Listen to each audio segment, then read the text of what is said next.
Hello दोस्तों, जय भीम। आज हम भारतीय संविधान के भाग 1 के संबंध में चर्चा करेंगे। भाग 1 संघ और उसके राज्य क्षेत्र के संबंध में चर्चा करती है। भाग 1 में अनुच्छेद 1 से लेकर के अनुच्छेद 4 तक के अनुच्छेद शामिल किए गए हैं। अनुच्छेद 1 भारत राज्यों का संघ के संबंध में चर्चा करती है। अनुच्छेद 2 विदेशी भूमियों का भारत में विलय की चर्चा करती है। अनुच्छेद 3 भारत के वर्तमान राज्यों में परिवर्तन की चर्चा करती है। अनुच्छेद 4 अनुच्छेद 2 अनुच्छेद 3 के प्रयोग को अनुच्छेद 368 से बाहर रखा गया है। तो चलिए इसको थोड़ी विस्तार रूप में चर्चा करते हैं। प्रारंभ करते हैं पहले अनुच्छेद से। भारत राज्यों का संघ है। वर्तमान में भारत में 28 राज्य और 8 केंद्र शासित प्रदेश है। यहाँ पर संघ से तात्पर्य यूनियन से है। दो तरह के और शब्द होते हैं जिसका मतलब संघ होता है। एक होता है कॉन्फेडरल, इसका मतलब होता है परिसंघ, जहां पर छोटे छोटे राज्य आपस में मिल करके एक देश का निर्माण करते हैं और अपनी कुछ शक्तियों को देश को देते हैं और ये राज्य कभी भी इस देश से अलग हो सकते हैं।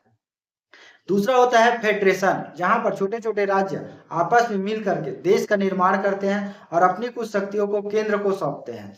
ये राज्य भी कभी भी इस देश से अलग हो सकते हैं। For example America. अमेरिका एक फेडरेशन कंट्री है।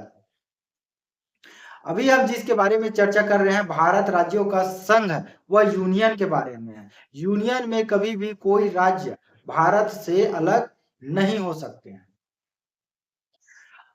अब चर्चा करते हैं अनुच्छेद 2 के संबंध में।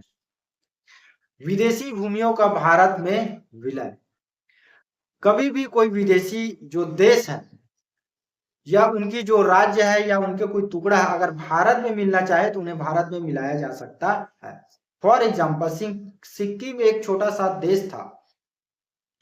सन 1974 में इसे 35वां संशोधन के तहत भारत में सह राज्य के रूप में मिलाया गया था। फिर 36वां संशोधन के तहत 16 मई सन 1975 को इसे भारत में पूर्ण रूप से मिला लिया गया और 22वां राज्य का दर्जा दिया गया।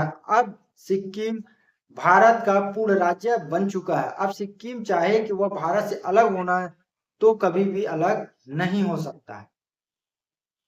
अनुच्छेद 3 भारत के वर्तमान राज्यों में परिवर्तन। अगर भारत के कोई दो राज्यों को आपस में मिलाना हो या एक राज्य को तोड़ करके दो राज्य बनाना हो या दो राज्य के किन्हीं टुकड़ों को आपस में जोड़कर कोई जिला बनाना हो तो ये सारे परिवर्तन इस अनुच्छेद के तहत किया जा सकता है।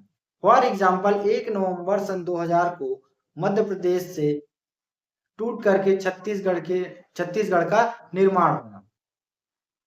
अनुच्छेद 4 अनुच्छेद 2 और अनुच्छेद 3 का प्रयोग जब भी किया जाएगा उससे पूर्व भारत देश के राष्ट्रपति को पूर्व रूप से सूचित कर दिया जाएगा कि राष्ट्रपति महोदय जी, हम अनुच्छेद 2 के तहत विदेशी भूमि को भारत में शामिल कर रहे हैं या अनुच्छेद 3 के तहत भारत के वर्तमान राज्यों में परिवर्तन कर रहे हैं, अतः आप इसमें हस्ताक्षर कर देंगे। इसमें राष्ट्रपति महोदय इससे इनकार नहीं कर सकते हैं क्योंकि इसे पहले से ही अनुच्छेद 368 से बाहर रखा गया। अगर अनुच्छेद 368 शामिल होता तो राष्ट्रपति महोदय को अगर लगता है कि इसमें हस्तक्षेप किया जाना चाहिए तो वह कर सकते थे। इस तरह से आज हमने इस सेशन में अनुच्छेद 1 से लेकर के अनुच्छेद 4 तक के अनुच्छेदों के संबंध, उनके विषयों के संबंध में चर्चा किए हैं। आगे के सेशन में हम भाग 2 के संबंध में चर्चा करेंगे। भाग 2 जो नागरिकता की बात करते हैं। तब तक के लिए बने रहे मेरे YouTube चैनल पर। धन्यवाद।